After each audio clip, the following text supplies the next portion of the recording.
People won't remember everything you did, but they will remember how you made them feel confused. They won't say it out loud, but something in them shifts. They start rearranging themselves to fit around the space you left. And the truth is, they don't even know why. They just feel it, a silent disturbance in their logic. Their choices start curving around your absence. Their words begin sounding like echoes of things you once hinted at. You've become gravity in their universe, and the most powerful force isn't what pulls visibly, it's what bends silently. True influence doesn't announce itself.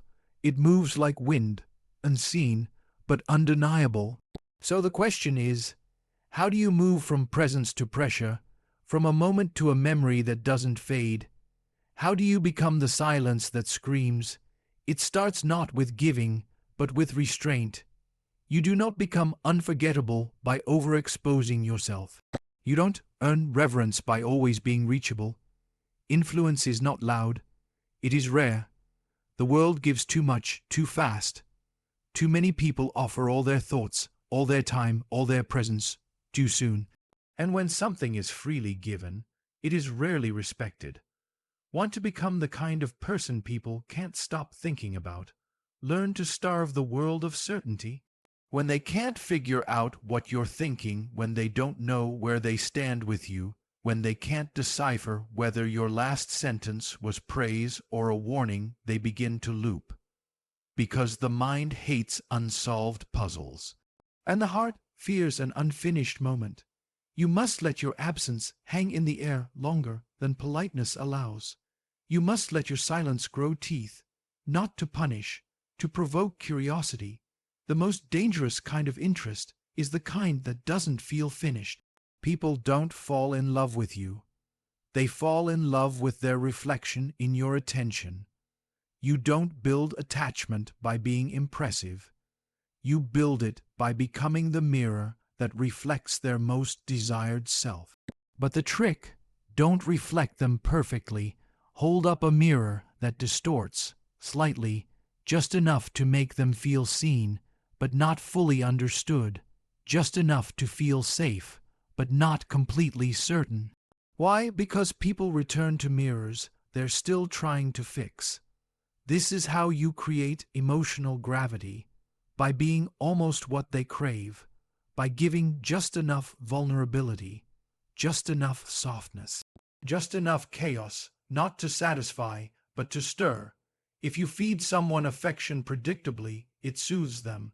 But if you feed it intermittently, it addicts them. Warmth, then distance, affirmation, then silence. Intimacy, then coldness. This is not manipulation. It is rhythm. The brain releases more dopamine in uncertain reward patterns than in consistent ones.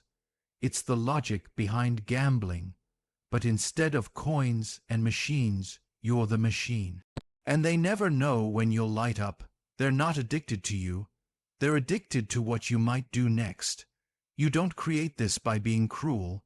You create it by being unpredictable. Predictability breeds comfort. Comfort breeds forgettability. Uncertainty breeds obsession. To live in someone's head, you must stop existing only in their timeline. You must become part of their framework. Not just a person they met, but a new lens through which they begin to see everything else. This requires deeper strategy, subtle, almost imperceptible calibration. Your words become anchors. A certain phrase you use when serious, a certain rhythm in your message timing, a certain scent when you leave, a specific way you pause when thinking. These things, repeated but not overused, create memory hooks. One day, someone else says a sentence with the same rhythm, and you flash in their mind. That's when you've done it. You're no longer a name in their contact list. You've become a ghost in their intuition. Here is a law of human behavior. The more vividly someone experiences something, the more pain they feel when it disappears. And humans are wired to resolve pain. If your presence is intense, but your absence is silent, Unexplained, they will spiral. This doesn't make you cruel. It makes you unforgettable. You must learn to exit with precision. Mid-conversation, mid-laughter, mid-glance, always leave before the peak ends. Why? Because people don't obsess over closure. They obsess over interruption.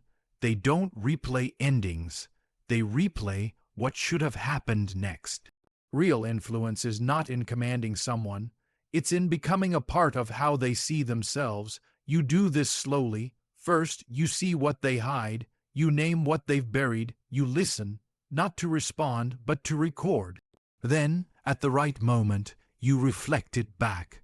Not judgmentally, but with a sentence that says, I know what you carry, even when you don't show it. And now, you're not just someone they admire. You are the only person who has made them feel fully witnessed. And once someone feels truly seen, they tie your presence to their healing. You're not just liked, you're needed, not because you fixed them, but because you didn't flinch when they showed they're broken. There is nothing common that people worship. If your time is abundant, you're replaceable. If your energy is casual, you're forgettable. If your loyalty is cheap, you're background noise. But if your attention feels earned, it becomes sacred. You must let people qualify themselves, not through tests, through patience. They speak, you wait. They ask, you offer just enough. They move closer, you take a half step back. You're not withholding to punish.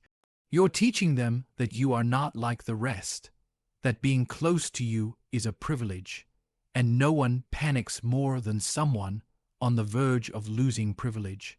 The brain doesn't store truth, it stores stories. So you must become the author of the narrative they tell about you. Reframe memories, recast moments. You remember when I looked at you like that? Something shifted that day. Back when we had that talk, I knew you were different. Even if it didn't happen that way, they will start to believe it did.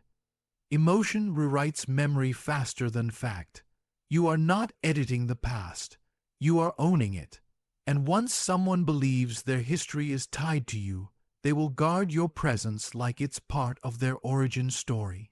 When your influence is at its peak, you must begin your fade, not to punish, but to preserve your power. Don't block, don't explain, disappear elegantly, reply slower, speak colder, laugh less, not cruelly. Subtly, let them feel that something has changed. Let them wonder if they lost a part of you. And in that wondering, they create new emotional debt. They owe you answers you never asked for. They replay your last words like scripture. They read silence like its encrypted meaning.